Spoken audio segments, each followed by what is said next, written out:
स्वामी, भक्त येऊन त्यांची दुखणी तुम्हाला सांगतात, तर त्यांच्या दुःखाचा, त्यांचा आक्रोश, त्याचा भार होत असेल ना तुम्हाला, आणि तो भार आपण हलका करावा असंही तुम्हाला वाटत असेल.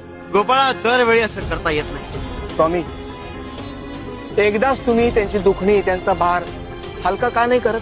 त्यांच्यावर एकदाच तुमची कृपादृष्टी का नाही करत? झाड सावली का देत? स्वामी, अहो या झाडाचं ते कर्तव्यच आहे ना. अरे पण त्या करता ते सक्षम बनतं कसं? स्वामी, ते झाड रोपटं असताना ऊन, पाऊस, थंडी, वारा हे सगळं त्याने सहन केलं. त्यातूनच त्याला हे सहन करण्याची शक्ती आली. आम्हाला सांग, जर झाड रोपटा असताना आम्ही त्याच्यावर सावली धरली तर ते झाड मोठे होईल का?